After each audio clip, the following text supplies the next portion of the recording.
Заботиться о здоровье важно для каждого человека, будь то взрослый или ребенок. В период курортного сезона нагрузка на медучреждения республики растет, поэтому остро встает вопрос нехватки узкопрофильных специалистов.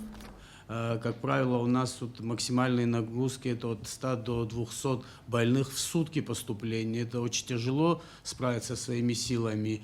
И буквально вот года 3-4 у нас такая практика сложилась, что мы справляемся с помощью наших коллег из Российской Федерации. Этот год не исключение.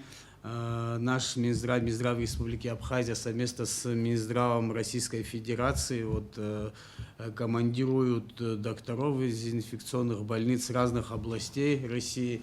В этом году, в частности, из Москвы, из Московской области. В прошлом году у нас были доктора из других регионов Российской Федерации, из Башкортостана были доктора, из Кабардино-Балкарии.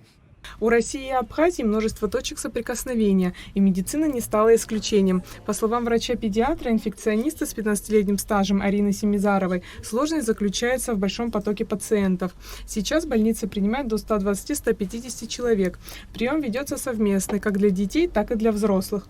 В основном это кишечная инфекция, различные вирусные инфекции. И, как я так правильно понимаю, что здесь в курортных городах за счет, наверное, повышенной высокой температуры, да, и плюс кондиционер, и очень много детей болеет из-за этого. Я была здесь раньше, приезжаем сюда отдыхать практически каждый год, поэтому здесь очень нравилось. И когда Минздрав предложил ехать сюда в командировку, я очень быстро согласилась. Во всех районах Абхазии в настоящее время работают специалисты узкого профиля, реаниматологи, детские врачи, травматологи. Они лечат характерные для сезона травмы и заболевания. Сравнить со своей работой в спеццентре я не могу, потому что это разное направление. Здесь люди, пациенты с острой инфекцией, у себя я занимаюсь хронической инфекцией.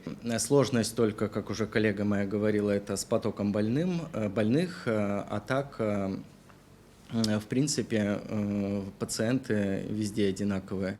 Напомним, что после обращения президента Абхазии Бадры Гунба президент России Владимир Путин подписал отдельное распоряжение, позволяющее Минздраву России летом отправлять врачей в республику для оказания помощи коллегам. В случае необходимости их число вырастет. Аэлита Арутюнян Ахрамичба, Абхазское телевидение.